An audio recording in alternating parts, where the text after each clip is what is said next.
Hello, YouTube. It's your main man BTM coming back live to the Bitcoin conference. Looks like we got behind a little bit, so I'm just trying to catch the video up. Looks like we're in the middle of someone talking here.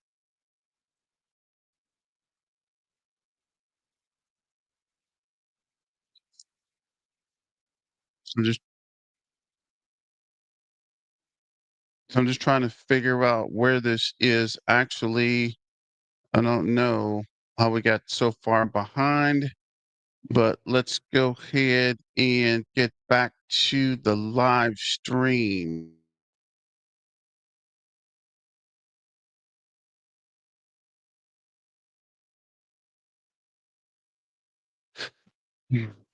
Of taking in actually delivering an AI data center. And part of it is the things that people talk about a lot, which is the design, the construction, but there's a component of it that I think often gets overlooked, and that's just the financing side of it. How we finance these assets is different than most of us here have been financing our business historically. There is a significant credit component associated with it that is a deeper and larger market of credit available for that type of a product than for any of us on the Bitcoin mining side. And so it was our ability to kind of outline for them the process in which we could both fund it, raise the capital, construct it, operate it, and then also have a roadmap for their growth. And as Harris just mentioned, each megawatt that we're building is roughly $7 to $8 million of capex. On the Bitcoin mine, just for context, we spend $400,000 to $500,000 per megawatt. So it's just a step change difference in the capital cost. And so when you talk about a 100 or 200 megawatt deployment, you're talking about a couple $1 billion of total capex that is excluding the hardware. And therefore, that capital component becomes an important part of the execution as well. Yeah, one of the things that I love that you touched on is sort of talking about the capital component and the difference with HPC, and that differs with respect to Bitcoin mining. I'd love if you could touch on sort of the opportunity that endeavoring into HPC might present from a cost of capital perspective, and having this new sort of business line that has more stable, predictable forms of cash flow. Does that help at all from that standpoint with respect to how you might be able to finance your mining operation? How do you think about that? I mean, all of us have accessed the capital markets consistently for past 4 or 5 plus years, and so the tools that we've used have been different. Capital has been available. Again, capital is one of those things that you get as much of it as you can when it's available, because it's not always available. And so that's true for any industry, kind of any form of capital. But I think in this space, given the absolute sums that you're talking about, again, when you talk about 100 megawatts or 200 megawatts, this is literally a couple $1 billion of total capital. The absolute sums are greater. Therefore, the need to have a more robust credit component becomes part of it. And so within that, if you look at where we think, we launched financing a couple of weeks ago, we're in the market for a $300 million financing off the back of the two buildings we're delivering. We think we're going to price somewhere between, kind of SOFR plus 400 to 500. And that'll be a kind of return. Over time, data center operators are closer to 200 over. And so we think, there's probably a premium embedded in folks like us market, which we think over time will kind of come down. But if you think about just 70, 80, 90% of your capital structure coming in at, some spread of 200 to 300 to 400 basis points over SOFR, that's a very different kind of cost of capital than we've been recognizing historically. So I think your question is, hey, will that help us further scale our Bitcoin mining operations? And I think so, right? I mean, I think there's a possibility when you start to value these companies, people look at us and say you should be a high single digit, low double digit multiple in terms of your business. Whereas, these data center operators sometimes get valued at 20 to 25 times. So there's definitely a gap there. There's just a valuation gap, one. And then second, there's that cost of capital. So to the extent that we can get a meaningful portion of the capital raising at a couple hundred basis points over SOFR, that's very different than the instruments that historically we've been using. Awesome. And so sort of a question for you. How do you think about sort of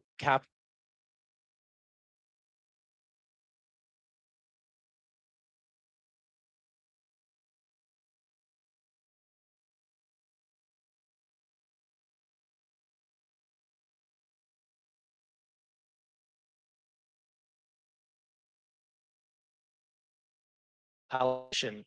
BitDeer is a vertically integrated business, has it's pursuing HPC. You're also miner machine, and you're also doing self-mining. So I'm kind of curious how you think about capital allocation across all of these different business lines. And I'm also curious to hear how all of these sort of come together and play a role strategically for the company. So, yeah, I think that's a good question. And it really begs, but why is a Bitcoin company really getting into HPC? And it really is about the cost of capital for us. In life and in business, you should really focus on where you have the best advantage, where you have your passion or your talent or your expertise. And for us, for BitDeer, in our DNA is really making ASICs and Bitcoin. We've been in it as long as anybody in the business. We're really good at it. So how do we lower the cost of capital for that part of the business so we can accelerate our ASIC business, our Bitcoin mining business? And part of that answer lies in, well, of course, being a public company, and two, having a portion of our power allocated to high performance computing and AI because of the multiple that you can get on EBITDA that's generated. The goal here is to have a complement, something that's almost exactly the opposite in revenue terms and stability of what Bitcoin mining is. Bitcoin mining has tremendous volatility. It's difficult to predict what the profitability will be a year, 2 years, or certainly after the next halving cycles. But for HPC, at least in the real estate side, if you're building a turnkey data center and leasing it out to a hyperscaler, you can get a 15-year lease from a counterparty that's extremely stable, very low credit risk, and have an underlying revenue and profitability that has a much higher multiple on it than profit from Bitcoin mining. And that allows you to access more capital, lower cost, really put that into where you have strategic advantage. And in our case, that strategic advantage is in making mining rigs and Bitcoin mining. So that's sort of our strategy around this. It is about cost of capital and about lowering our cost of capital so we can focus it on where we have the strongest play. Awesome. And so, Jason, I'm going to direct this question towards you to start. So I'm really curious to hear how you think about sort of the opportunity cost of a. You guys at Riot have talked about potentially exploring HPC sort of uses for the 600 remaining megawatts at Corsicana. And I'm curious to hear how you think about from a planning and strategy perspective, managing the risk of Bitcoin breaking out to say 150K or 200K, and we observe sort of this window of significant improvement in mining economics. How do you sort of manage the flexibility or adaptability of your power capacity to be able to make sure that you don't miss that opportunity? Well, I don't believe we are at risk missing out on that no matter what we do with our power capacity as a result of the treasury strategy that we've employed for several years. Riot has been holding Bitcoin on its balance sheet since its very early years in 2017 to 2018. And today we hold over 20,000 or nearly 20,000 Bitcoin rather, $2, a pretty good range at the current Bitcoin price. So I think we're very well positioned to get the upside from Bitcoin no matter what. But from a megawatt allocation basis, I mean, the foundation of our strategy is building a portfolio of power assets. We've continued to have that thesis validated by acquiring undesirable power assets that over time become more desirable. And we'll continue to do that. And we'll look at the attributes of those megawatts of that site and determine what are the value maximizing uses. What is the value maximizing end use of that power? Is it using Bitcoin mining because it is undesirable normal data centers at that time? Or is that site valuable enough that we can build out a data center platform benefits that Harris and Nazar are talking about, the higher multiple, the predictable cash flow, the blue chip counterparties? That's tremendous valuation opportunity for us. And we are able to do that because of Bitcoin mining and because of Bitcoin. And we remain very well exposed to Bitcoin as a result of the treasury and our existing mining operations that we have. Love that. Or Nazar, any additional thoughts on that?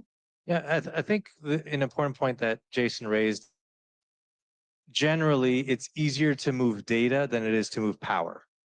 And so if you think about Bitcoin mining, it's the largest decentralized computational network in the world. You can mine Bitcoin in any corner of the earth and it shows up and it's an asset. And you can't move power from any corner of the earth to any other corner of the earth. And so generally, I think a lot of us are playing this general theme that at the intersection of power and data, it's always going to be easier to move data than it is power. Love that. Harris, any thoughts? Or Yeah, so I think power is not equal everywhere, right? Our 600 megawatts in Bhutan is great for Bitcoin mining, and at the present time, probably not great for AI. So that could certainly change. Whereas our sites in Ohio or Texas are similar size to Bhutan, but probably a lot more appropriate for AI. So I think the location of the power is at least as important as the power and whether you allocate it towards HPC or to Bitcoin. Yeah, I think I'd sum up everything that we're saying is Bitcoin miners are uniquely positioned to be long power, like other industries aren't able to do. totally agree there.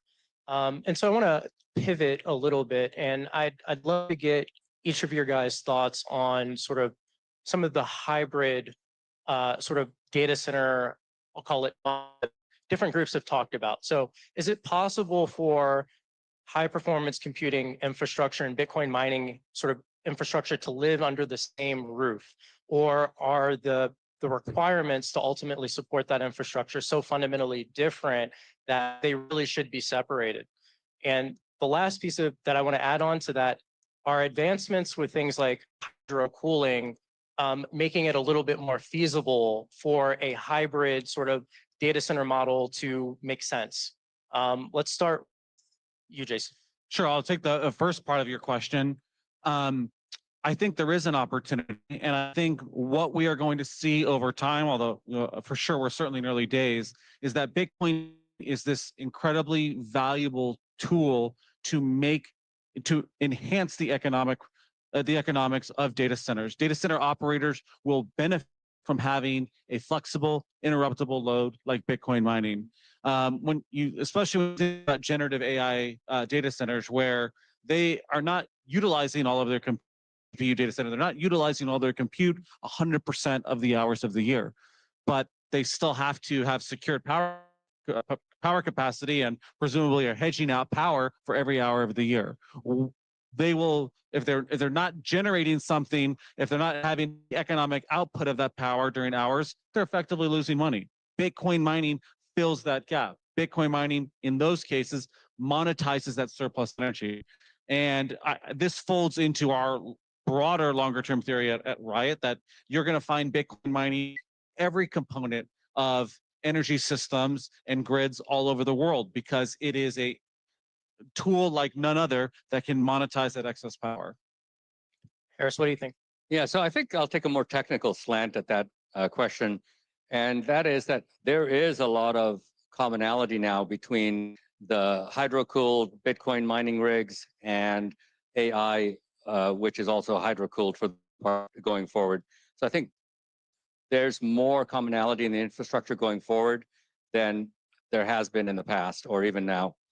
And another thing, I think we can probably safely say that going forward, AI data centers will not require, or will require less of the 99.99% uptime and complete backup capability, because it's one thing to have backup capability for a 50 megawatt or 100 megawatt data center. It becomes increasingly difficult as you get to a 500 megawatt data center to fire up 500 megawatts of diesel for backup. So I think just for practical reasons, and I'm not saying they're doing this now, but going forward in I believe that the AI data centers will come a little bit towards Bitcoin in terms of how they operate, a little bit, not too much. And then of course, Bitcoin has been moving towards sort of traditional high-powered computing models by using hydro cooling. So that gap is closing. Right now, the gap is huge, but I think will close partially over the next, say, several years. Nazar, any quick thoughts? Yeah, just when you ask the question, can they live under the same roof? I don't think they can live on the roof, but they are complementary loads. And so if you look at the grid in general, there's a huge demand that's out there that people are worried at how they're going to meet the big demand. And so having demand side flexibility is based upon this a little bit, saying that Bitcoin mining is this unique tool that is, I call it the most economically rational electric load that exists. In any 10-minute increment, you know exactly what you're getting or what you're kind of giving up. So having this as a synergistic tool to help shape and balance the grid out is going to be invaluable. And so I think Bitcoin miners have, in some sense, I think it's like the largest lab experience that's happened. If you think about what we've done over the last 5, 6, 7 years, we've shown the market what a large scaled flexible load can do. And it's not just a discussion theoretical, it's application. And so I think going forward, the synergies that you're going to see between a flexible load, such as Bitcoin mining, and other loads that are flexible, those are going to have to be paired together to be able to transition from where we are today to where we want to get to kind of, 5 and 10 years out. Awesome. And we have time for maybe one final last question. I thought I'd try to come up with something a little bit spicy for this. So I'm curious to hear your guys' thoughts. Do you think that pure play Bitcoin miners can survive or ultimately compete with the Bitcoin miners that are diversifying their power capacity to other uses such as HPC or AI workloads? And I'd love to hear what you guys think about that. Maybe try to give a sentence or two. Start with you, Jason. Yeah, I think there's room for types of businesses. I think you have different investor profiles and you have different assets that you can work on. So I think both will continue to exist, but I think with those with large quantities of power, the opportunities with AI HPC data centers are just going to be too much to ignore. Yeah, I agree. I think there's room for pure play mining and mining that's associated with power generation or utilities. At the time, we will see more mining associated with companies to power generation or utilities. I think it's a natural fit for them. And if we do our job right, it should become easier and easier to have mining rigs as part of your infrastructure. So, right now it's almost all pure play mining companies, but I think there's going to be a natural shift over time. Both will exist, but I think there will be more mining among utility and power generation companies. And Nazar, do you want to quickly finish? We're all ice cream. We're different flavors, and so fundamentally, we're taking power, converting in some way. So pick your flavor. Some people different flavors. We're all just different flavors of ice cream. We'll all survive. Awesome. Well, that's all we have. I want to give a big thanks to all of our panelists. It was an amazing discussion. Thank you all for joining and enjoy the rest of the conference.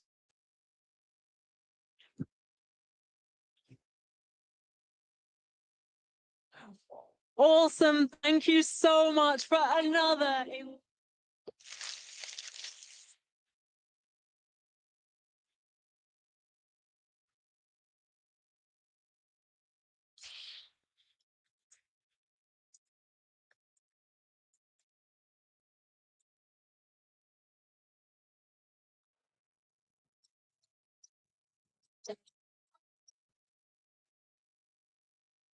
Welcome back to the Bitcoin Magazine News Desk presented by Mara. I'm Frank Corver, the political correspondent of Bitcoin Magazine, and I'm joined by none other than Dom Bay, firefighter and Bitcoiner, a Bitcoiner who is running for a board seat for CalPERS, which is the largest public pension fund in the U.S. Dom, welcome. Please tell us a little bit about what you have going on.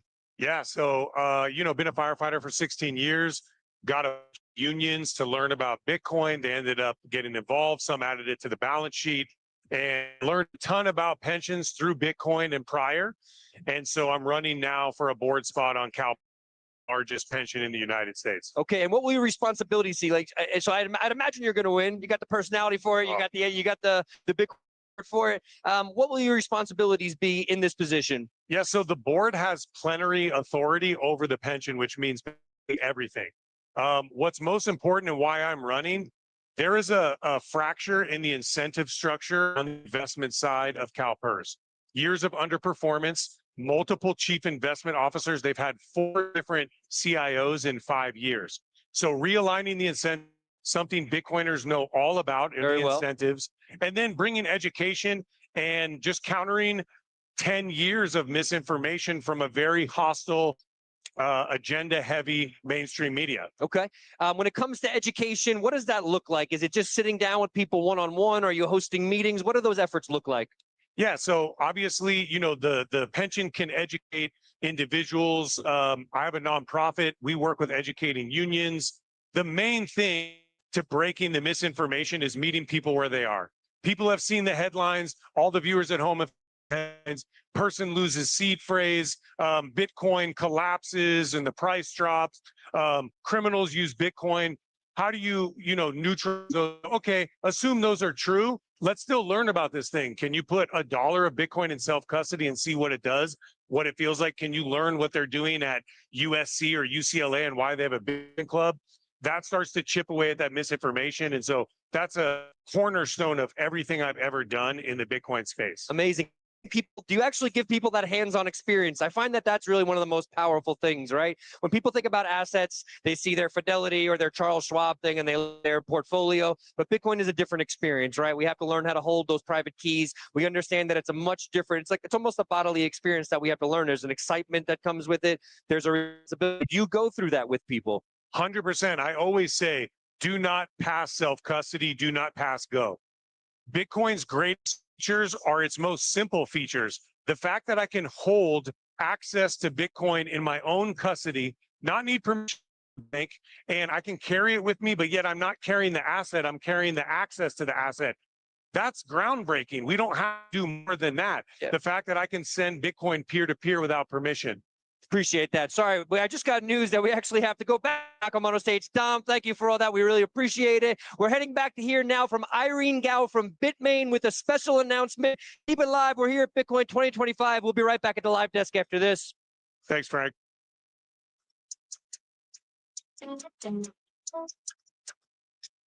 Working at POW mining and the new announcement, the exciting news about the U3 S23 hydro miners. So we are founded 2013. We're headquartered in Singapore, and we also have global operations for the strategic purpose to support our clients locally. We have an office in UAE and the United States, one in United States in New York. The other one is in Irvine, California. So we will give proper support to the clients where need us. And we are not providing mining rigs, but also provide a comprehensive solutions to build a better POW ecosystem. We partner with the Nasdaq-listed cloud mining company, Bifufu, to provide cloud mining to the clients from everywhere. And we also work with the world-class mining pool and to support the clients who are the largest in this industry. And we also provide business together with Alden to ensure our clients can have their crypto assets security and have a more abundant usage and friendly usage of their capitals. And we also work with some energy providers to provide a better hosting solutions to our clients across the world. And here is a process about how we keep of the technology. You can see from S1, the efficiency per miner is 2,000 jar per terahash, and now we delivered 9.5 jar per terahash energy efficiency machines to the industry.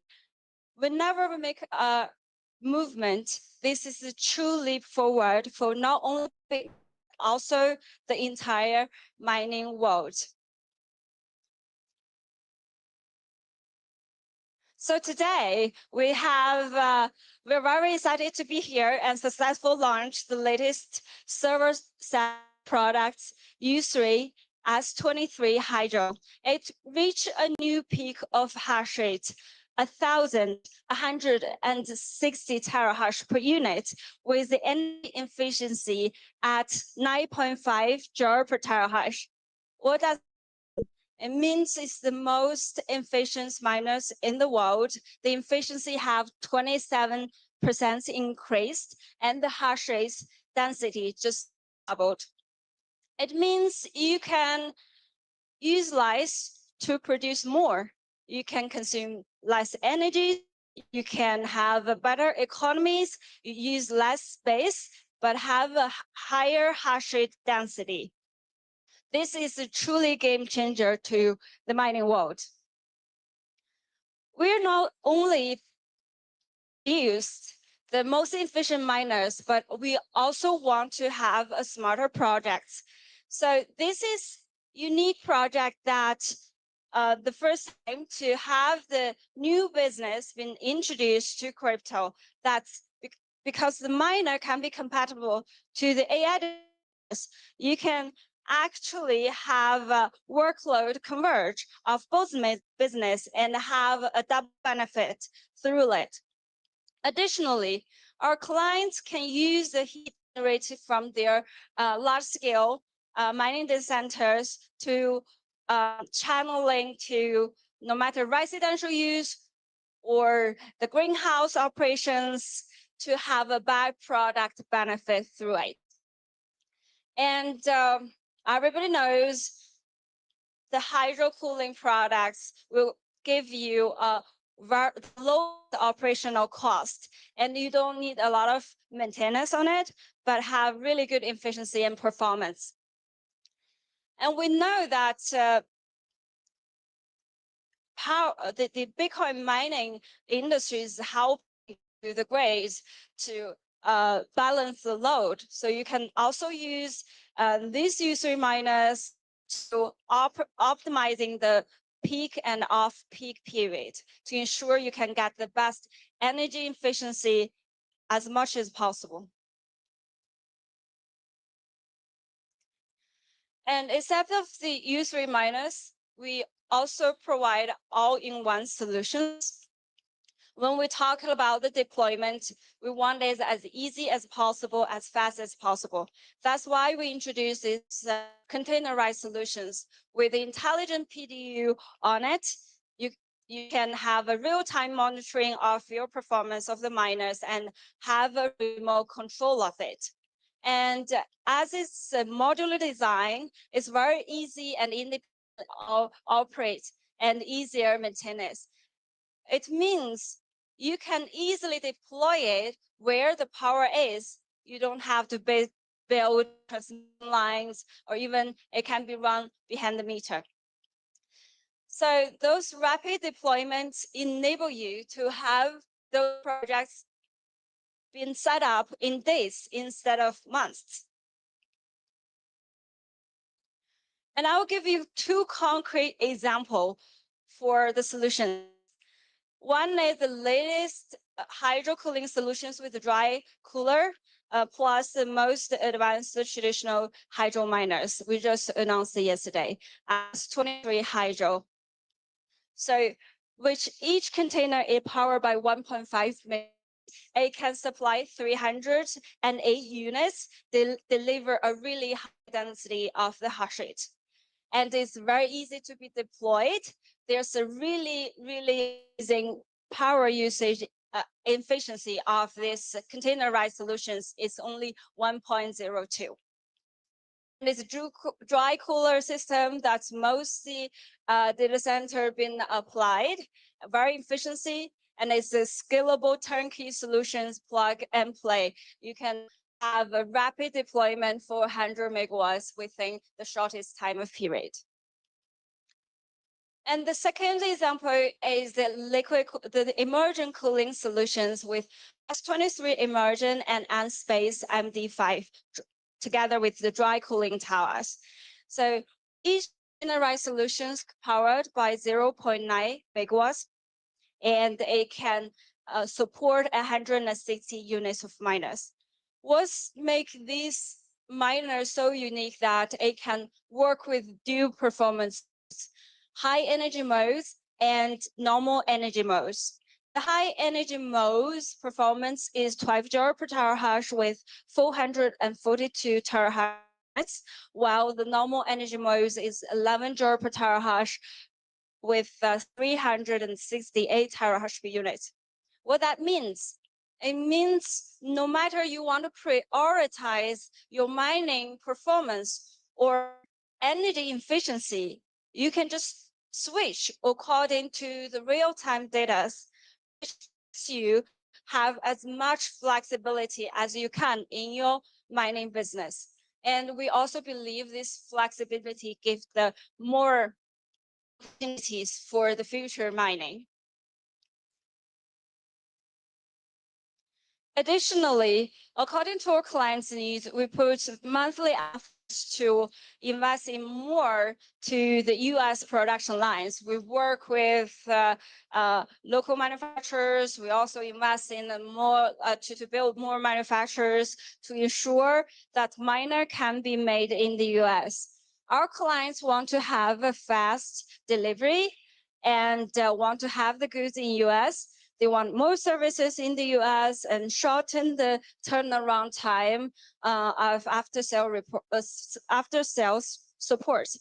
And now we have that available in the US. You can pick it the goods or have the repair services from one of our warehouse and get it within land transportation within 7 days. So we'll keep continuing investment in this aspect, ensure it can satisfy the needs of our customers.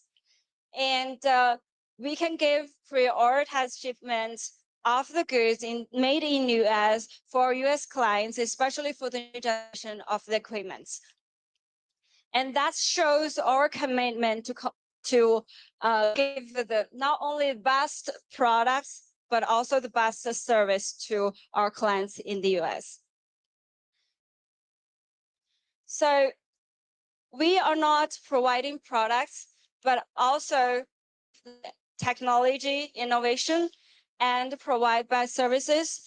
And we think all the things we are working on is because this endless support from our clients, our friends and partners, and we want to keep going and work together with you guys and provide more support and let's work together in the future and let's build a better POW mining ecosystem together. Thank you so much.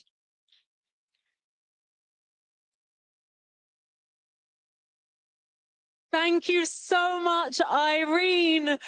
Mining truly is such a key part of our industry, and having more mining here in America always sounds incredible.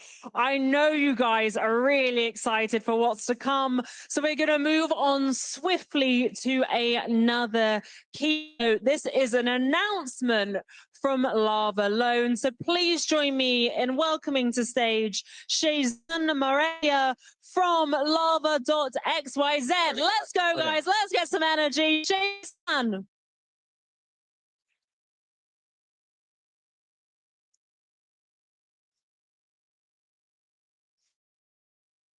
Hey everyone, my name is Shazan Morehead, and I'm the founder of Lava. So to start off, I want to thank everyone for being here. So how many of you guys here have used the custodial platform? FT, BlockFi, raise your hand. BlockFi, Mt. Gox, Celsius, Ledger. Seems like basically everyone here. Well, in just the last few years, these custodial platforms have lost more than $100 million of customer funds. And one of the main reasons people resort to custodial platforms is to borrow against their Bitcoin, which makes sense because Bitcoin is the greatest appreciating asset of all time. If you can avoid having to sell it, why wouldn't you? And people borrow for all sorts of reasons: to buy a house, to buy a car, to fund a vacation, or other day-to-day expenses. But what if you could borrow without giving up self-custody? Today, I'm announcing Lava Loans, the first non-custodial to borrow against Bitcoin. Lava is the first loan product where you can verify in real time and on-chain that your collateral is not being rehypothecated. Our team of cryptography researchers has spent years embedding the logic for a loan into a smart contract, a Bitcoin smart contract, so that when you borrow, no one can trade your Bitcoin and you can verify it. With Lava, cryptographic proof, not just legal or reputational that your collateral is safe. And not only is Lava the most secure way to borrow against your Bitcoin, it's the easiest way to your Bitcoin. Lava is already global, it's permissionless. It takes just two questions and you can get a loan within seconds. And at any time, you can open the app and view your Bitcoin on chain and make sure that it is safe and secure. And today, I think that not only is Lava the most secure way to borrow against your Bitcoin and the easiest way to borrow against your Bitcoin, but it's the most flexible and lowest cost way to borrow against your Bitcoin. We have secured the capital. We can fund loans in any size, from $100 to $1 billion. That's better than even any custodial platform on the market. And with Lava, you get the lowest rates. We're 20% lower than the next custodial platform. And for everyone out here in the audience today, for the next 24 hours, we're running a promo. You can borrow 12 months, less than 10%. This is better than any other platform on the market. Full stop. If you want to try out today, our code. Thank you.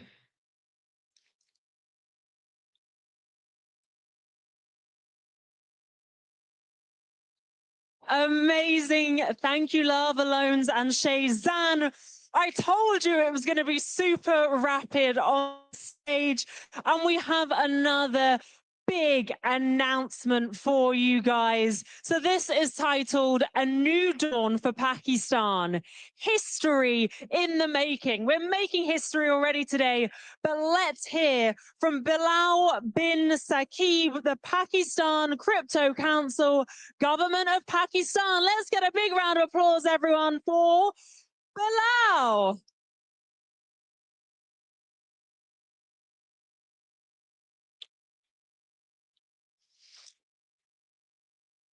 Good afternoon, Bitcoin Vegas. It's an absolute pleasure to be here. It's an honor for me to represent my country as the Minister for Crypto and Blockchain. And I want to take this as an opportunity to honor every single one of you. Because when others were fudding, you were holding. When others were laughing, you were building.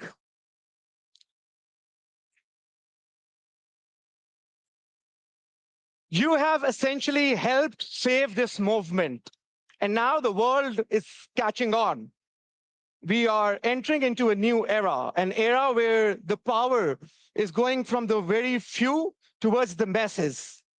An era where from closed operations, now we are looking at open rails. An era where we were too nervous to ask for permission, but now we can talk about possibilities. I want to take this as an opportunity to also congratulate the United States of America for always being at the forefront of innovation and for embracing bold ideas. I also want to congratulate and recognize President Trump for not just being a great peace builder who recently de-escalated a war situation in our region, but essentially as the president who saved crypto. He didn't just save crypto, he gave crypto the movement that it requires.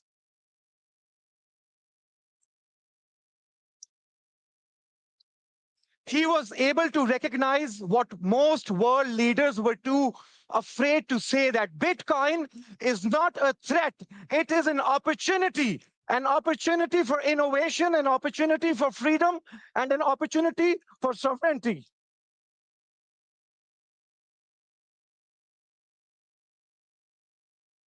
And today, on those premises, I bring you a message from Pakistan, a country which is oftenly misrepresented, people don't see it from the right lens. People see it from the lens of conflict. but our contributions are mostly overlooked. So let me introduce you to Pakistan from a lens of crypto. We are the 5th most populous country on earth, 230 to 250 million people, 70% under the age of 30. The median age of the country is 23. We are home to around 40 to 50 million crypto wallets. And that is not out of great regulation or luxury. It is out of great tenacity, resilience of the young tech-savvy population of Pakistan. We produce over 50,000 IT graduates every single year. And our youth is tech-savvy, they are online, they are on-chain, and they are unstoppable. They do not wait for permission, they are building.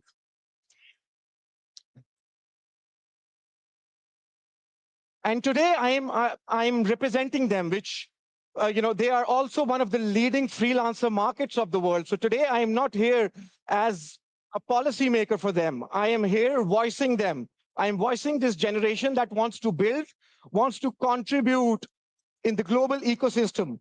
They want Pakistan to be innovative, just like the USA, and want Pakistan to be globally connected. And today marks a very important and remarkable day in that journey of Pakistan. Today is a very historic day because today I will announce that the Pakistani government is setting up their own government-led Bitcoin strategic reserve.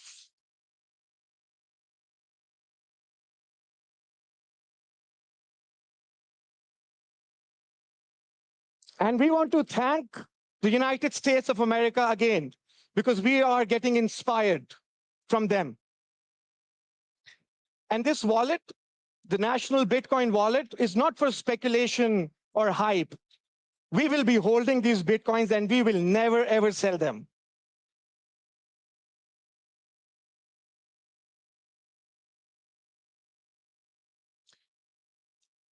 Pakistan is a great case study when it comes to blockchain.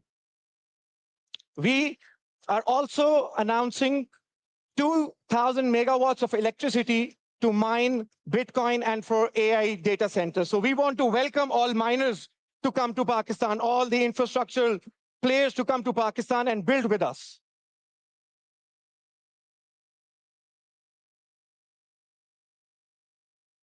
And this is just the beginning, because we have over 100 million unbanked people.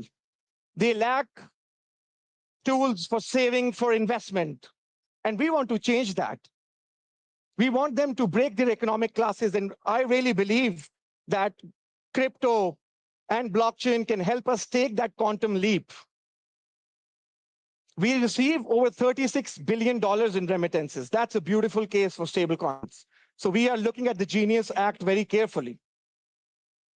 We want to tokenize our illiquid assets. We want to do digital IDs. We want to create a public infrastructure to increase government efficiency. So Pakistan is really forward-looking at all of this tech. And there's something that is very close to my heart, is that Pakistan and Bitcoin has suffered from bad PR. We were looked at it being dangerous, risky, and unstable. But that is not the case. Once we look beyond these headlines, we can see a lot of potential, resources, and talent. So Pakistan is looking for allies. Pakistan is looking for access, because Pakistan wants to build. And hence why I think that today could be that remarkable day where Pakistan is seen from a different lens. It is not seen from a lens of fear. It is seen from a lens of possibility, of innovation, of building. So let today be the day where it's not just a new dawn for Pakistan, but for the whole world, where Pakistan can become that case study for emerging markets, where we can then help the belt from Morocco to Malaysia and all the other emerging economies in the South on how they should adopt digital assets framework. So let today be remembered that Pakistan is open for innovation. And we look forward to welcoming you all. Thank you.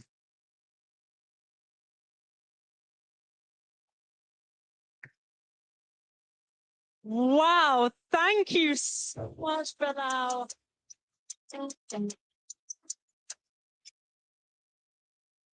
Welcome back to the Bitcoin Magazine News Desk presented by Mara. I'm Frank Corver, the political correspondent for Bitcoin Magazine, and I'm joined by Matt Cole, CEO of Strive Asset Management. Matt, it's a pleasure to have you here with us. Thanks for having me, man. Yeah, pleasure's all ours. We want to talk a little bit about what you guys have going on. I know Strive just raised a lot of money. We have a Bitcoin treasury company. You had a cool announcement today. Please fill us in on what's happening. Yeah, so a couple of weeks ago, we announced that Strive is going to be a Bitcoin treasury company. We announced a reverse merger with the publicly traded company asset entities. And then just 2 weeks later, we announced a massive raise. So $750 million plus the potential for an additional 750 through warrants. So potentially $1.5 billion. And the whole idea here is you have to start a Bitcoin war chest. We also talked a little bit about how we're different. So we're going to deploy all of the known beta strategies that we think are great. I mean, massive fan of what Strategy's done, what Metaplanet's doing, all these innovators in the space. We're an asset manager, so my background is driving alpha strategies, and I think there's an ability for innovation in this space. So we actually have a real differentiator in that we have a handful of multi-strategy alpha strategies to outperform Bitcoin, regardless of if Bitcoin is going up or down. So it's going to be doing both. It's not an and, it's a both, and I think there is a lot of room for innovation in this space, and we're pushing other companies to adopt Bitcoin as well. Yeah, I think speaking to what you were just saying, people say these treasury companies, the volatility is a feature, not a bug when it comes to the treasury companies, right? Could play the market either way if that's the case, yeah? Mm-hmm. Yeah, so the other thing too, I think there was an announcement about Meta today. Did something happen with Meta? What was that? Yeah, it wasn't even an announcement. So we put a proposal for Meta to put Bitcoin on their balance sheet. And so they gave us 3 minutes to give the pitch directly to Mark Zuckerberg. And so we actually did this backstage. They put it live on the stage, and it was laying out what is the best case for Bitcoin adoption. And I think Meta is interesting in the sense that their operating business is actually really strong, but they can take it to the next level. They have $70 billion of cash that's losing purchasing power effectively every single day as the debt crisis accelerates, money printing continues. And instead of just letting it lose purchasing power, maximize value to shareholders, adopt a bold Bitcoin strategy. And I mean, if you didn't know, Zuckerberg actually has a goat, and the goat is named Bitcoin. I've heard this before. I wasn't sure if it was true, to be honest. It's true. You can't believe everything you see on the internet, but I'll take your word for it, for sure. When it comes to a company like that with $70 billion on the balance sheet, and you have a conversation with the owner, with the founder, what are you talking about? 2% allocation, 5%, 50% allocation? What does that look like? Yeah, so for them, I would say the bigger the better. I mean, they have the ability to drive as much capital as they want. For people that aren't Bitcoiners but just want a little exposure, I think a 3 to 5% allocation is a percentage that you may not be a true believer. You could lose it and you won't actually go out of business. But if you actually understand where we're going and you understand the debt crisis, and I'm a former fixed income portfolio manager, was one of the largest buyers of U.S. Treasuries, which is kind of funny given the global debt crisis. But I saw this, and as you actually understand it, it's as much as possible. I think is the right answer for corporations, for states, for nation states like the United States, everyone. Appreciate that. Appreciate the perspective. Thank you again for joining us, Matt. We are going to head back to the Nakamoto stage to hear from Brian Johnson. We're live from Bitcoin 2025. Stick with us. We'll be right back after this. Live at the Bitcoin conference with Brian Johnson. Brian, how is this whole conference feel? It's like both of your worlds colliding in a way. It is, yeah. Actually, I built a company, Braintree Venmo, 10 years ago. And we integrated a Coinbase to accept Bitcoin. So I was very early in believing Bitcoin as a powerful medium of payment and also new finance. So yeah, I'm excited to be here. It's amazing to see this community thrive. I have to ask, was Venmo inspired by Bitcoin? No, it was just trying to solve a very practical question. How do you move money between people in a seamless way? And then Bitcoin answered the question in a more elegant fashion. This is your first official Bitcoin conference. What's your main takeaway? That everybody needs more sleep. I spent a lot of time with people like, you will make more money in Bitcoin if you make sleep your number one life priority. So my primary role of being here is to help people make health their number one life priority. There's this idea, well, I was an entrepreneur as well. Nobody had my back in saying, Brian, if you prioritize sleep, you will feel better. If you prioritize sleep, you may not be as depressed as you are. And so it's a really significant thing. So I want to be a positive voice in people's ear to say, make good life choices, prioritize health and wellness, and you will be a better, happier person. I love that before I used to like pull all-nighters, but I heard all-nighters actually make your brain dead. Yes, it does. Though bad sleep is brain damage. It really does. It's catastrophic for the body. So you want to prioritize high quality sleep. You will be a better human. You'll make more money. You'll be a better partner if you prioritize sleep. Prioritize sleep, and there you have it. But don't go to sleep yet, because we still have more with the news desk. All right, wait. Welcome back to the Bitcoin Magazine News Desk. As Isabella said, the last thing you want to do right now is go to sleep, because I am here with Matt Cole, CEO of Strive Asset Management. Matt, you talked a little bit before about a 3-minute pitch that you made, that a member of your team or yourself made to Mark Zuckerberg. How do you get the message across to someone like Mark Zuckerberg in 3 minutes? Yeah, I mean, to explain Bitcoin in 3 minutes is a challenge, right? So you have to make it quick. So the first thing is, why Bitcoin? So we talk about how large of an asset class it is, because for these large companies, before, if it's $100 billion asset class, you can't allocate to that for a corporate strategy, even if you believe in it. Now it's a $2 trillion asset class, right? So enough size to actually allocate to it. We talk about the rise of M2, the debt crisis, how cash is losing its purchasing power. And inflation in and of itself is not the place to look. You actually have to look at the rise of stocks. You have to look at the rise of home prices, right? That M2 is actually driving prices up. And what is it driving the price up most? Bitcoin. It's the fastest horse. It's the most hard, scarce asset as we move into this world of abundance. We lay that case out. And the second part of it is what makes that for Facebook or whatever company unique. And so we laid out for Facebook how they're in a position of strength. Their operating business is super strong. But if they want to be the largest company in the future, I mean, they're going to have to compete with strategy, frankly. And they could do that by adopting the Bitcoin treasury strategy. Adopting the Bitcoin treasury strategy, competing with MicroStrategy. This is what Matt Cole has going on at Strive Asset Management. We are about to head back to the Nakamoto stage to hear from none other than the sons of the President of the United States of America, Don Jr. and Eric Trump. We're heading over to Nakamoto. We're here at Bitcoin 2025. Over to Nakamoto. We'll be back here after this.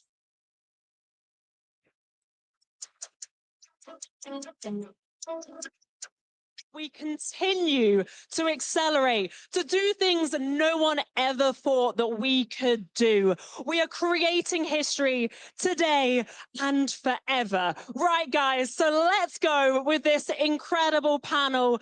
This is titled Bitcoin as a Public Asset, The Rise of New Bitcoin. So let's get lots of energy out there. Join me in welcoming to stage our moderator, Aaron Arnold from Altcoin Daily. We have Eric Trump. Let's get a roar, everyone. We have Donald Trump Jr. We have Mike Ho from American Bitcoin. And we have Matt Prusak from American Bitcoin. Let's go. This is an incredible panel. Enjoy, everyone. All right.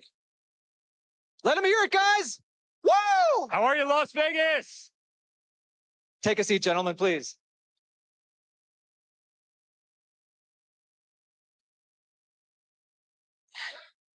It is amazing to be on stage with these legends. Guys, promises made, promises kept. How does it feel to be building a Bitcoin company in a Bitcoin-friendly country? Woo! Well, Las Vegas, we love you to death. We absolutely love you to death. Our family loves you. And guys, we're bringing Bitcoin to America, and America is going to win the crypto revolution. That much I can tell you right now. We finally have a competent president in the White House. And we have a president who loves this industry and is behind this industry 100%. Hey guys, I'm telling you, we as a family could not be more excited about this, and amazing things to come with this group of people on stage right now. Listen, I agree. It's amazing. I know my father made a lot of promises to the crypto community, to the Bitcoin community. When I see the growth from Nashville last year to this, you understand you're really on the precipice of something special, and that includes all those who've been in this from our standpoint in the private sector. I mean, between Eric, myself, I think we can show our true level of commitment when you look at all of the things we're doing in this space. Obviously, you have what we're doing here with American Bitcoin from the mining side. I think you saw all the announcement yesterday, Truth Social, TMTG, committing 2.5 billion to a Bitcoin treasury. And then, you know, the trifecta of crypto, you have what we're doing with World Liberty and USD1 from a DeFi platform. And so, you know, we didn't just talk about the sound bites. We're actually executing on all of the things, and we're very long crypto. I mean, it's a huge part of everything that we do right now. And you know, so my name is Aaron Arnold. I've millions of followers online at Altcoin Daily. Of course, you know the Trump brothers. I want to, and guys, anytime at any point, feel free to jump in, and we're all going to have a conversation.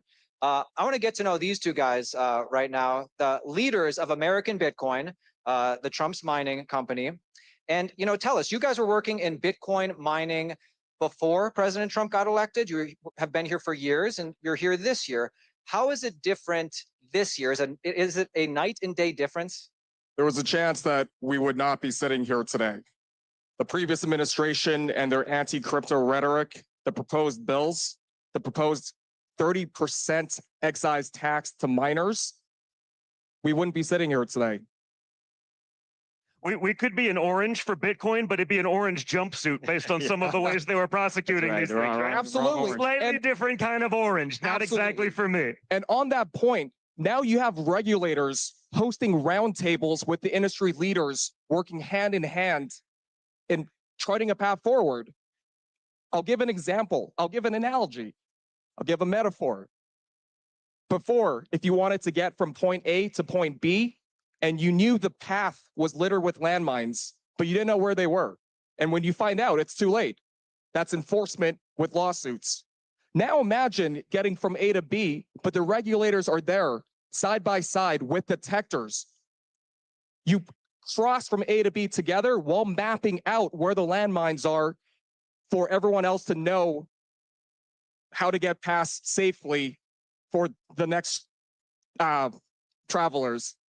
It's truly incredible to be making America the crypto capital of the world. I could not agree more. You could feel it, Mike, right? You could just feel in the air. Things have changed, right? We've obviously been through so many roller coasters, ups and downs, but every time the up is higher, right? Every time is a little bit better, and the time truly is now. I think one of the things, I don't know, everyone didn't have the benefit of doing this. I was in yesterday and I spoke on this stage. And the vice president then had a roundtable with David Sachs, who's the crypto czar for the White House. And I got to just sit in on the room and listen. Obviously, some of the biggest leaders in the space. I'm sure you all know every person that was in the room, and you could see just in the responses, it wasn't your typical DC politician. Like, here's the 4 things that someone gave me sound bites that I had to read off, and we checked that box. You could actually see everyone in the room just breathe a sigh of relief, because not only did the vice president, but obviously the crypto czar had such a fundamental understanding of the issues, of the space, invested in it themselves. These are people who've been in it for years and got it. That's such a big deal, where in Washington, the people who are making these rules, hey, crypto's big, it's sexy, so we're going to put the person who has the most tenure. They don't have to know anything about the space. They're going to make trillion-dollar decisions that they know nothing about. You could see everyone in the room was like, oh, thank God, they get it. And I think that's gonna bode very well for the community. We getting called off? They're a violinist? Was that bad? Let me ask you guys this, because I've been talking to the tens of thousands of people watching the conference right now. And of course, there's millions and millions watching at home. And it's very rare we get both Trump brothers to talk about crypto on the same stage. And this is something.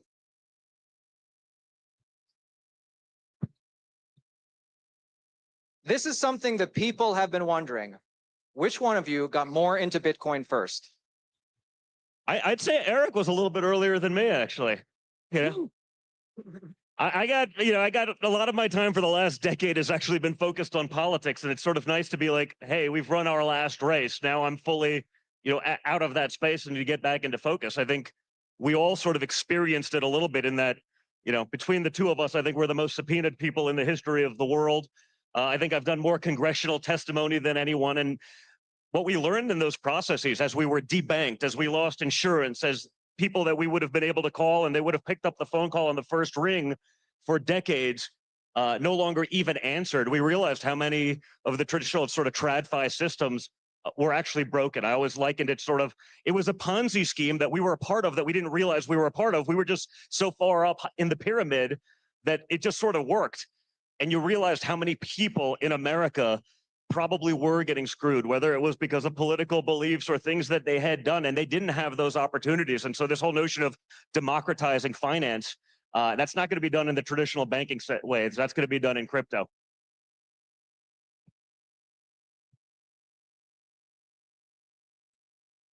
Every single person in here got those calls, right? I mean, Don and I were getting these on behalf of commercial buildings, on behalf of hard assets. Hey, guess what? Your bank account is gone. You know, the 600 people that you have working in the hotel that's 700 yards behind us right now that I built, you no longer have a traditional bank to bank that hotel because they don't like the fact that you're wearing a hat that's red that says, "Make America Great Again." Guys, we probably would have never found crypto had it not been for the very same scumbags that were coming after all of you. I mean, how many people in here? I've heard the stories from everyone. How many people in here had Wells Fargo call them up and, you know what? I owned one Bitcoin, and because of that, they found out and they canceled my accounts. I mean, my accounts just stopped working. And guys, you realize how corrupt the system is. I mean, every single person this system was weaponized. Traditional finance was absolutely weaponized. And, I always say, the enemy of your enemy is often your friend. That's what happened between the Trump family and the crypto community.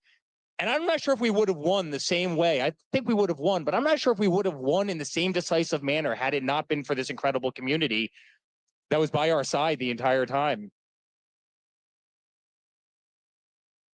And I hate using the word hate, but honestly, I would love to see some of the big banks go extinct because honestly, they deserve it.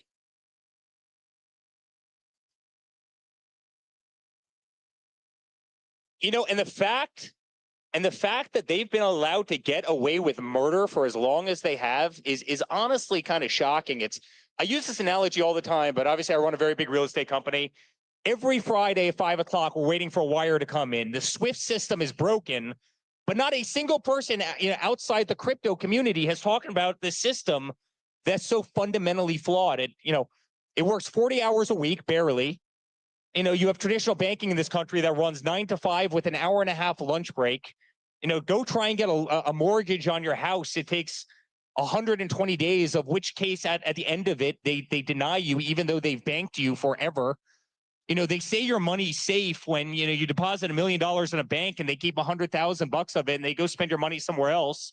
You go try and pull out more than $5,000 and you're on some terrorist watch list somewhere. I mean, the whole system, guys, is broken.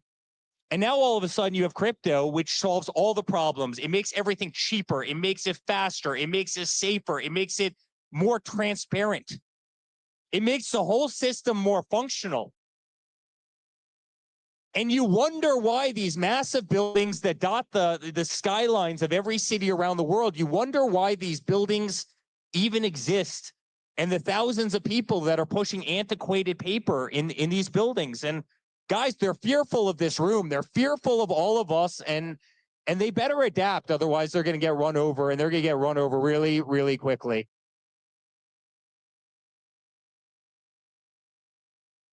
Let me ask the Trump brothers one more question, and the next ones I'm going to throw it to these guys over here, the American Bitcoin team. But like I said, I've been talking with everybody in the conference, and something that you revealed in Bitcoin Mina Abu Dhabi, Eric, on your speech is that you have known Michael Saylor, both of you, for 20 years. And, he, in fact, helped kind of talk to you about Bitcoin and get you to realize the value prop. And now, Michael Saylor, he's always so tactful. He never likes to reveal personal conversations between him and the Trump family.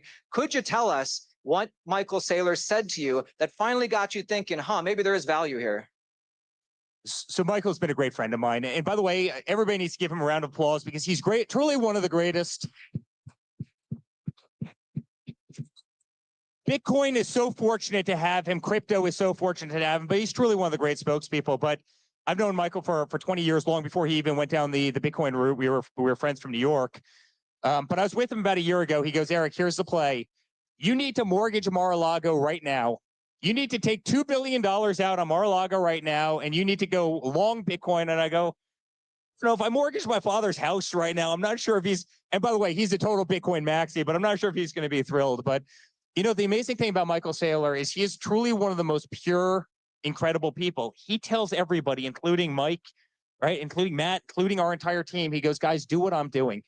Do what I'm doing. There's such incredible opportunity. I've never seen that in any other industry where you have the titan of the industry that's literally advocating for smart people to compete against them.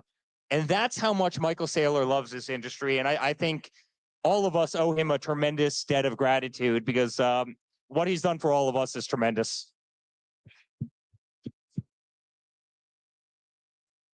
So we have the American Bitcoin team up here. And, you know, it's been about 2 months since the announcement of Hut 8, a Bitcoin mining company, joining up with the Trump's American data center. And explain to me what's going on. What's new since then? And what is like the business model? You're a little bit different from a normal mining company, correct? In that you're not just competing for the most hash rate ever, you're also competing for the most Bitcoin ever, kind of like a micro strategy. Well, to your first question, we've been busy stacking sats. Our mandate at American Bitcoin is simple. We want to increase the Bitcoin per share for our shareholders. And we do this through a variety of ways. I think I actually mined my first Bitcoin before I had my first legal drink. I've been in the space for some time. I've seen the industry evolve. I've seen it scale, seen it institutionalize. We're known to be one of the most efficient, lowest cost operators. We've been doing it for a very long time.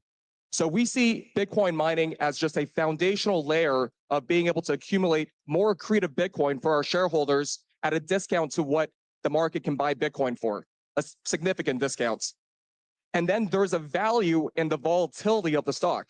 Usually volatility carries a negative connotation, but in here, it's the volatility that allows us to raise very low cost converts to even accelerate our accumulation of Bitcoin, but measure our success by increasing the Bitcoin per share for our shareholders. When you buy an ETF, it's always a ratio of 1.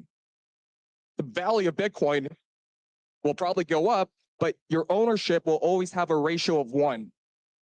At American Bitcoin, we're an actively managed company, and our aim, measure our success by increasing that static number year over year. What I would say is that, you know, to Mike's point, we are looking for ways to accumulate as much Bitcoin as fast as possible, right? So we're running lean, we're stacking sats via our mining operations, we're going to stack sites with accumulation. How do we maximize that balance sheet? How do we make sure that we're a leader in the space? How do we create data centers here in the United States? How do we use energy here in the United States? What can we do to make sure that if there's hash rate globally, we're making sure that at the end of the day, we're making sure the US stays a category leader in Bitcoin mining and in Bitcoin accumulation? Guys, let's talk to the average American right now. You know, I talk to millions of people every day on my channel, and what I hear a lot is, well, Bitcoin's already over 100K. I can't buy one whole Bitcoin anymore. You know, I could buy maybe 0.1 Bitcoin or a fraction of a Bitcoin, but I don't know, it doesn't seem worth it. What would you tell to somebody that is saying, you know, should I buy 0.1 Bitcoin? Is a fraction of 1 Bitcoin worth it? I think without question. Listen, I think for everyone, the second you get in it, right? Even as a student of finance and whatever it may be, once you're vested, all of a sudden you're paying attention. You're in the details. You don't have to buy 100,000, at Bitcoin. Like you buy as much as you can, whatever percent you can, and once you have that vesting, you're all of a sudden committed. You're paying attention to the details. You're understanding the game a lot more. You figure it out. I mean, people have said, "Hey, Bitcoin's too expensive." They said it at 1,000. They said it at 10,000. They said it at 50,000. This is a story that's pretty old right now. This has been going on for over a decade, where it's too much. So, I think it's just important to get people in the game, to start understanding that, to utilize the other platforms, to be able to figure out DeFi. I think the more you do that, the more people are vested, the further away you get away from the traditional finance systems, and I think the whole community grows accordingly. Guys, there's one other aspect about this. I mean, all of us travel all over the world. Don and I travel hundreds of thousands of miles a year. I'm telling you right now, everybody in the world wants Bitcoin. I don't care where you are. I don't care if you're, royal families. I don't care if you're the biggest, financial institutions. Everybody wants Bitcoin. Everybody is buying Bitcoin. If you go back 12 months, there were probably less than 100 companies that were treasuring Bitcoin that really had any. And now every single day, it's another sovereign wealth fund. Look what GameStop just did. Look what Truth Social did. Every single day, people are allocating billions and billions of dollars to it. 0.1 Bitcoin is going to be worth an absolute fortune. And, look at the OTCs. The OTCs have the least amount of Bitcoin ever on their books, right? I mean, the arrow is going straight down as the price of Bitcoin is going straight up. I've got a dear friend. He spoke on the stage before, Simon from Metaplan, and I asked him, what's the hardest problem? And he goes, honestly, we're running out of Bitcoin. It's hard to find on the exchanges. I mean, guys, everybody wants it. No one wants to get rid of it. Everybody wants it as a balance sheet item. Every family, and this isn't America. This is the entire Middle East. This is Africa. This is all of Asia. This is Fortune 500. I mean, this is the biggest private offices. Everybody wants it. No one wants to get rid of it, and it's incredibly powerful. And I think you're going to see the value skyrocket. So don't be afraid of the integer. You don't need to buy things in whole integers. You can buy things in fractions of integers. And I think that's actually how Satoshi designed the system, to actually be designed to buy in fractions of integers. We just are so early to the game. I think it was only a couple of weeks ago that marked the anniversary of the infamous pizza purchase, RIP. It wasn't that long ago that it took 10,000 Bitcoin to buy just 2 pizzas. 0.1 Bitcoin at that time would maybe equate to a crumb. 0.1 Bitcoin today is like 1,000 pizzas. Take that into perspective. 0.1 Bitcoin today, 1,000 pizzas. Tomorrow, someday in the future, a luxury car, a house, a plane. It's not about the ownership of Bitcoin. It's just the love for Bitcoin is so clearly growing and spreading across everyone. Just start accumulating. Just to start accumulating once that 10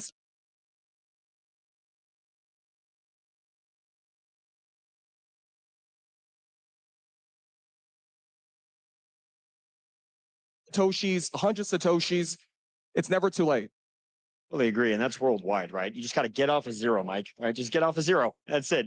Start one Satoshi at a time, stick the stats, get off of zero. All right, guys. One of my final questions. Listen, we could talk about the intricacies of Bitcoin mining. We could talk about policy. Let's get to what you guys really want to know about: Bitcoin price outlook. Right? Now, Don Jr. said the other day he believes Bitcoin's going to the moon. Eric said about 6 months ago in Abu Dhabi he believes Bitcoin eventually hits $1 million. Let's take it on a little bit of a smaller time frame. I want to make some headlines, guys. Let's think about 1 year from today when all of us are back on stage for Bitcoin 2026. And thinking about what we hope will happen by then: stablecoin bill will get passed, market structure bill will get passed, maybe if we're lucky, Bitcoin Act bill will get passed. Certainly the ETF adoption will have grown. Certainly sovereign wealth adoption will have grown. So 1 year from today, and I want to get answers from all of you, finish this sentence: Bitcoin clears at least this price by 2026. The moon. Really, the moon. All right. I think it clears 170,000. That's my prediction. Don, what do you think about that? 170. I was going to say between 175 and 150, somewhere in there. Well over 200,000. Right. Look, guys, I think Bitcoin's in the 6 figures, and if we do things right, it's going to 7. Got to put that out there. And of course, none of this is financial advice. Got to hold these guys' feet to the fire to get an answer.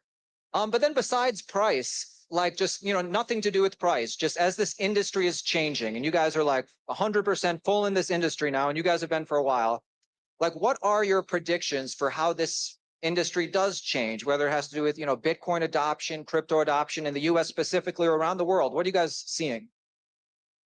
I think you're going to have an industry that, if you look at the maturity of this conference, it's unlike any that I've been to before. This is the most mature conference that I think has been held in crypto. And if you go back even a year, right, it's very different. You have an industry that for the first time has a lot of really beautiful voices, a lot of really strong voices. You have an industry that's self-policing itself. You have an industry that's starting to focus on hospitality and user experience. You never had that before in crypto, and those were all kind of hindrances of the industry. And so the maturity of what's taking place, and by the way, the antis can no longer deny what's happening out there. I mean, every single day you had CNBC that was shitting on all of us and everything that we believed in. Now all of a sudden they're embracing it for the first time. I mean, isn't that a really beautiful thing? You had Jim Cramer going out there and saying that Bitcoin was going to go to zero before it was going to go to 200,000, and now all of a sudden inverse Cramer, baby, inverse Cramer. Now all of a sudden they're kind of biting their tongues.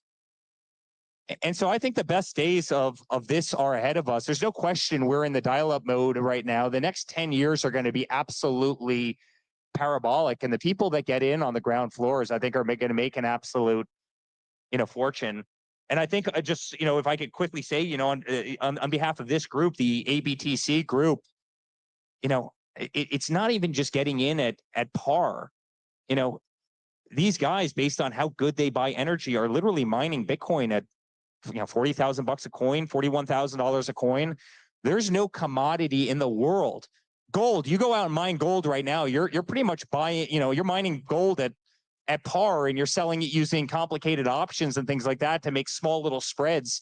What commodity in the world can you mine at this kind of margins if you do it the right way, if you have the backbone that HUD 8 has, if you have the power grid, if you have the cheapest energy in the world, which we're doing in the United States, in the great state of Texas, which the Trump family absolutely loves.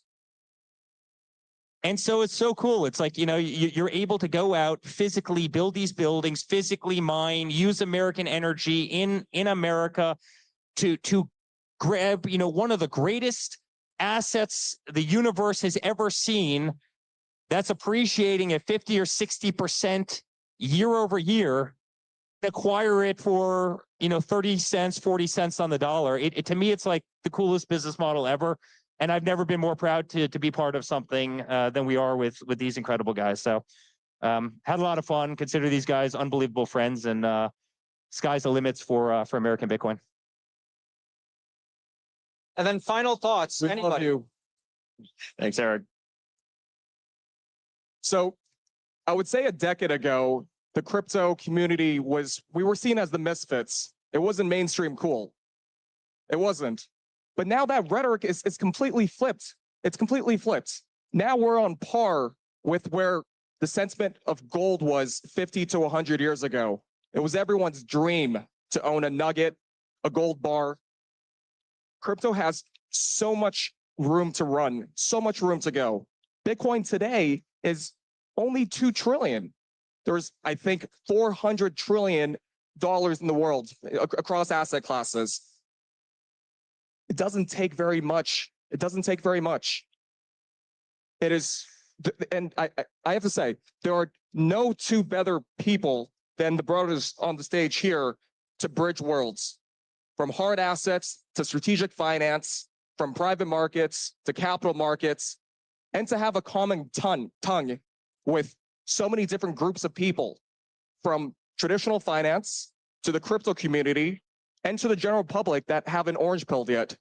We're so excited to be on this mission with you guys. Likewise, man. And we're excited to help, bring those people there. Like I said, I mean, relatively speaking, compared to the people in this room, we were late adapters, but we were pushed there out of necessity. We were pushed there because the conventional options were literally rugged from underneath us. And once we commit to something, though, we go all in. We are innovators. We're not just adapting this. We're adapting this out of necessity. And I think there's a lot of other people that perhaps don't have our platform or the ability to get it out there that way, that have been under those same pressures. And we're doing this for them. It is ridiculous that Bitcoin conference only gave us 30 minutes for this panel. We need 30 minutes per person. But guys, this was it. Give a big round of applause for Matt, Mike, Eric, and Don. Thank you, guys. Thank you, Vegas. We love you. Let's go. Guys, let's stand up on the front of the stage for pictures. Let's stand up here for pictures.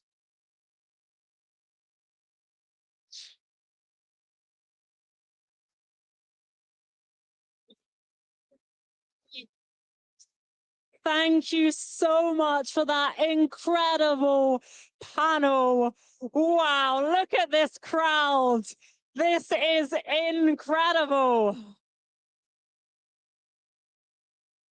This excitement is insane. I know 30 minutes was not enough for this incredible panel.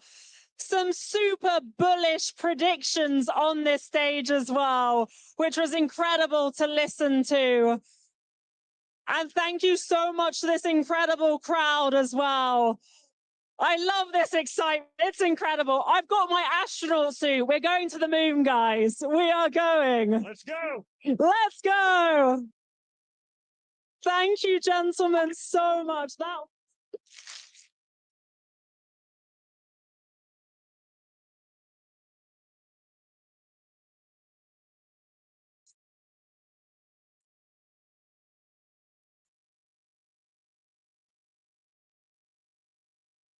I think the new type of censorship is going to be far more intelligent, and I'm already seeing all the sides of it. The tide of free speech has turned, and it's unstoppable. At Rumble, creators are unfiltered, uncensored, undeniably bold. Powered by our own cloud, we are completely independent. Through the Rumble Advertising Center, we're rewarding authentic voices. This is where crypto creators and communities who value freedom and authenticity belong.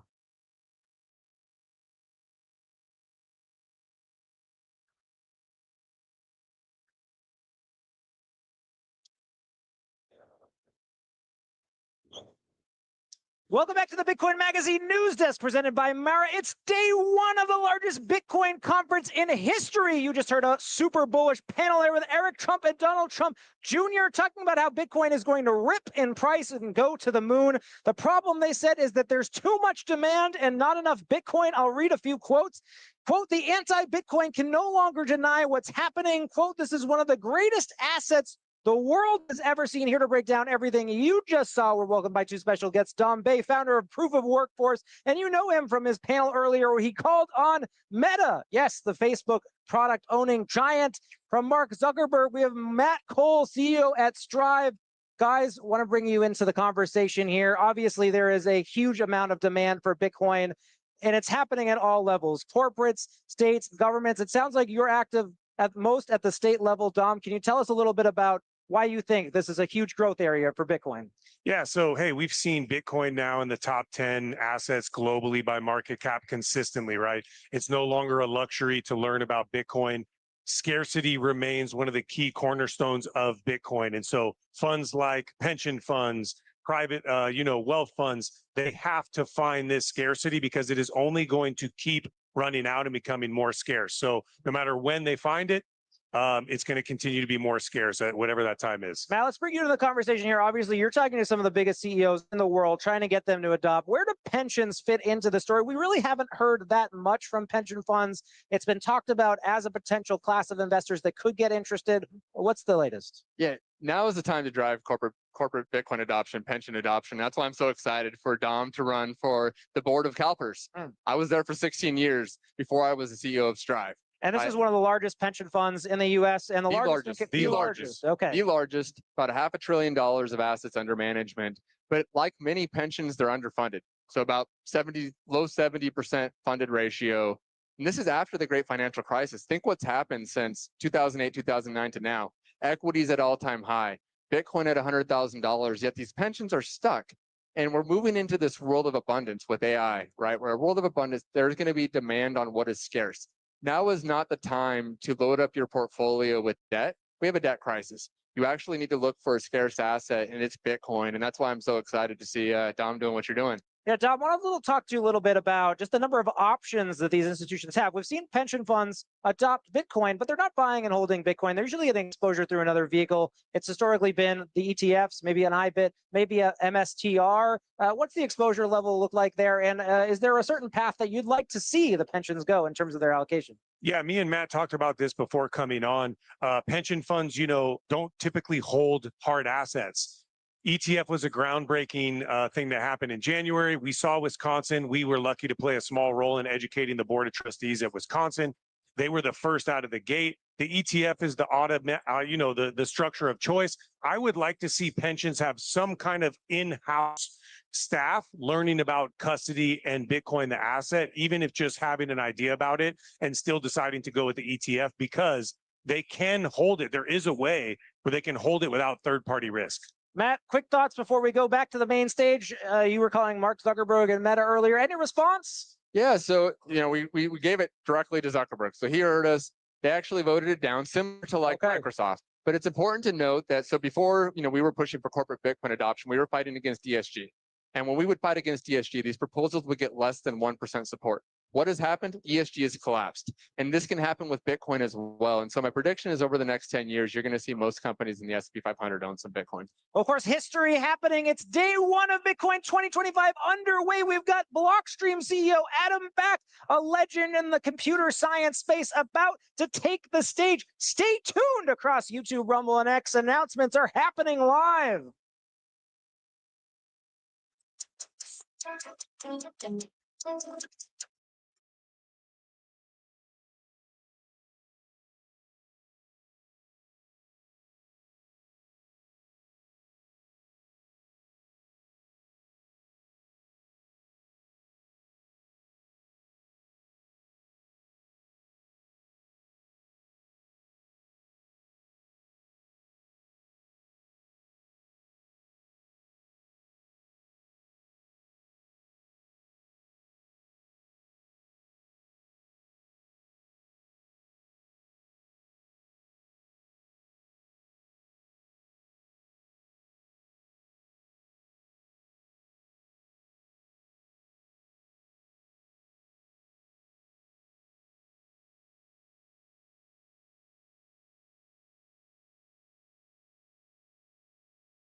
Hello. Hello, Bitcoiners. So I think Bitcoin is still early, but more mainstream players are starting to become involved. It's becoming the foundation of global finance. So at Blockstream, we spent the last decade building the infrastructure around Bitcoin, protocols, hardware wallets, custody, layer twos, and our mission has remained the same throughout. Bring Bitcoin to the world with self-sovereignty, security, and scale as we go from 100 million users to 1 billion users. Today, we're taking the next step. We're announcing a new chapter for Blockstream, organized around 3 core business units: Blockstream Consumer, Blockstream Enterprise, and Blockstream Asset Management, to provide services to different new sectors, the new people that are coming into Bitcoin. And I think one very interesting thing about Bitcoin is that the social layer appears to be scaling extremely well, which is to say that if you look back a few years ago, people would have wondered, how will businesses become involved, governments and politicians, and will it dilute the ethos? But actually what seems to have happened is the opposite, which is that people in all layers of company management, politics, themselves have become orange-pilled. So you see phenomena like El Salvador, where the president was actually patient zero, bringing Bitcoin into the country.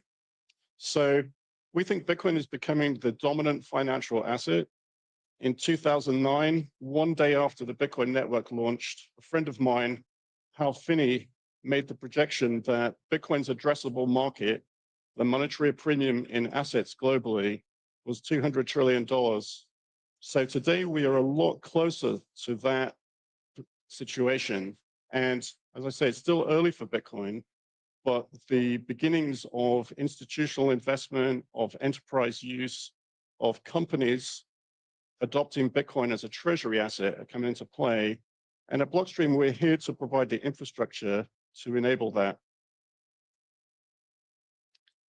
So for consumers, we are simplifying self-custody and asset management, but keeping the power user features.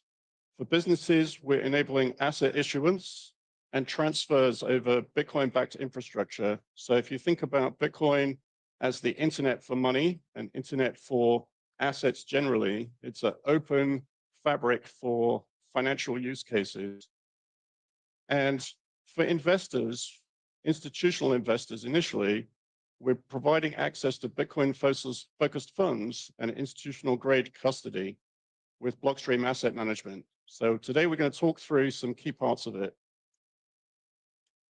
With Blockstream Consumer, our commitment is to the individual Bitcoiner and their self-sovereignty, not your keys, not your coins. So over the last decade, we've built many of the tools that make self-custody real. We're involved in the protocol level in all kinds of things, like the seed phrase standards, miniscript, PSBT. So all of those things are, generally getting wider and wider adopted throughout the Bitcoin ecosystem. And we have our own building blocks within that interoperate with other Bitcoin providers. So with Jade and Green and Liquid, we're converging many of these things to work for the consumer, the enterprise, and in the longer term for financial institutions. So we're announcing today rebranding the Blockstream Green app as simply Blockstream, which will keep the ease of use, improve the onboarding, and enable more actions within the application to buy Bitcoin, stack regularly safe Bitcoin, and enable stablecoins and other use cases in there too. Blockstream Enterprise turns Bitcoin into infrastructure also. So with Liquid, powering the next generation of financial markets, you can already see actually 3.3 billion of real world assets. I think in terms of real world assets, like assets that people are actively investing in, trading with, or acting as the settlement layer or the digital certificate or digital share certificate for different use cases globally. These are real uses with real organic demand. So there's no kind of wrapping of assets that are still in the same user's ownership. And we're bringing enterprise custody solutions to market as well to help with treasuries, asset managers, sovereign wealth funds, backed by robust APIs like FIX and SDA integrations. At Blockstream, we take a Bitcoin-first approach. Everything we build is designed to work Bitcoin natively without adding complexity or unnecessary dependencies. Our focus is robustness, building infrastructure that lasts. It's a long time preference. You can see that we've been in market for 10 years with singular laser focus on Bitcoin. And we're creating a complete ecosystem so that every product connects, every layer reinforces the next, so that users, businesses, and investors can operate seamlessly on Bitcoin without fragmented solutions. If you are interested to learn more about what we've covered today, from the application architecture, enterprise custody, asset issuance, and even asset management, we're here to talk you through it. Our team is on site, including product leads, engineers, R&D team members, and indeed people from our new asset management division. So we're available to answer questions, run demos, and discuss use case. You can find us in the Expo booth 2121. Thank you very much.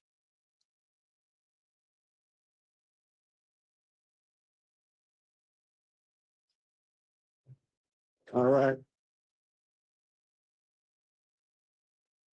Thank you so much, Adam. That was awesome. Wow, guys, there are so many of you out there. This is such an incredible day in Vegas. I love this energy, front row. This is why you're in the front row, because you're excited to be here. You're enjoying it. We are celebrating.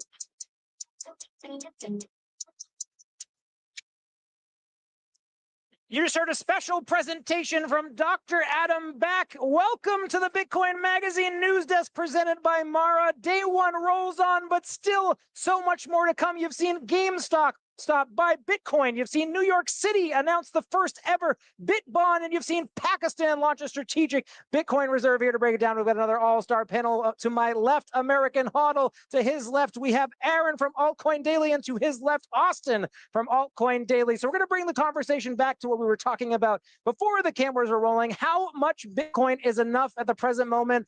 Talked about on stage in the fireside with Eric and Donald Trump.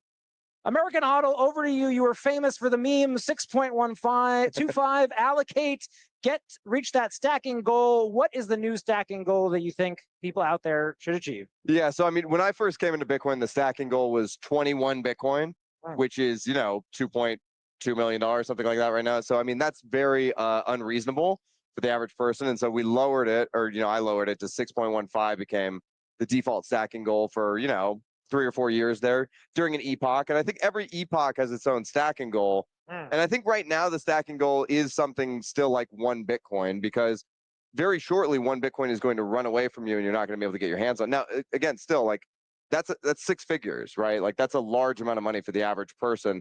But I do think that the more we go on and the more Bitcoin becomes de-risked, the larger the goal gets in terms of fiat monetary value. Some more analysis to come. We got to throw it over to the main stage for a special announcement breaking right now. MasterCard is on stage. We'll be right back.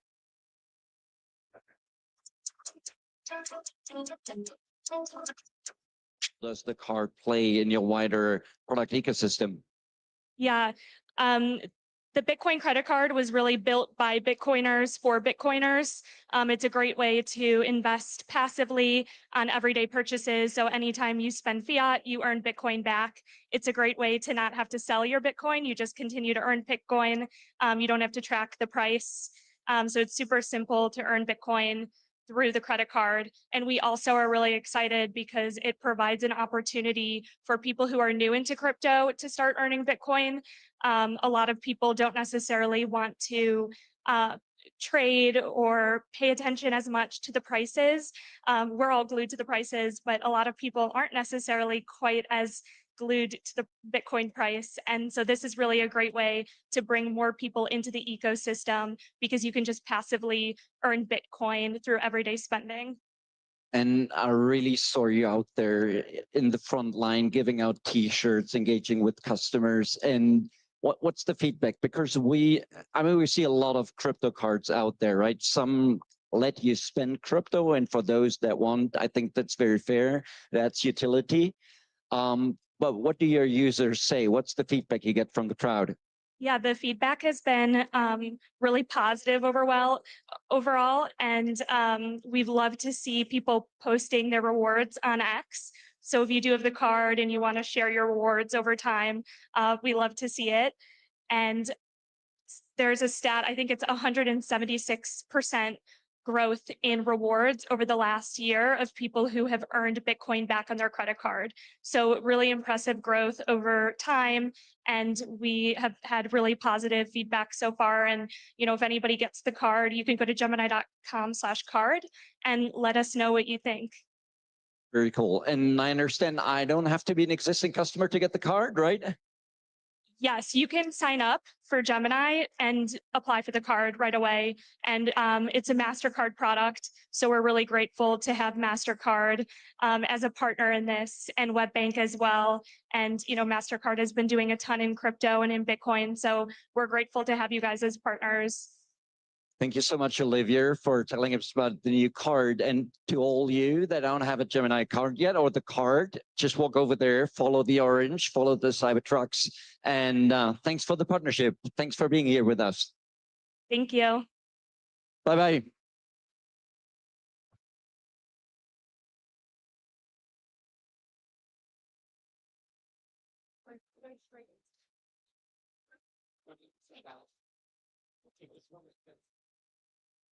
Amazing. Thank you so much, Olivia and Christian.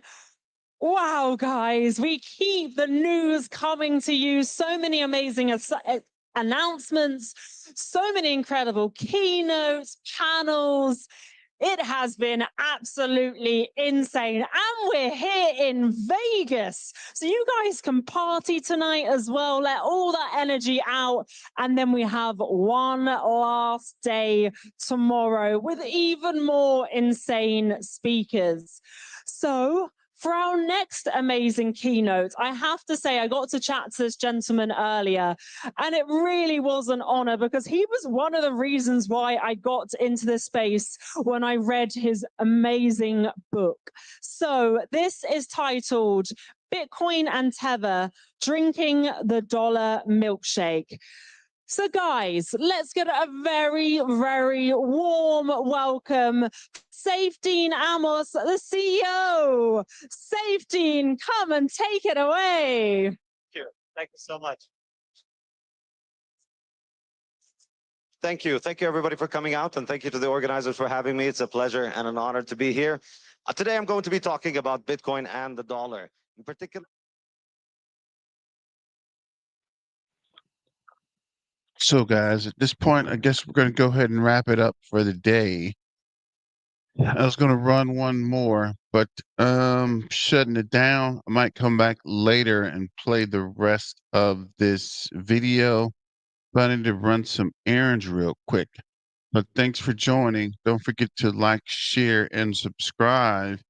And let me know if you guys want to finish up this last part of the video to come back with part 4. If not, I'll see you guys tomorrow to finish up day 3 of the Bitcoin conference. But as always, let's get back to the money, guys, and stay dangerous. Miner out.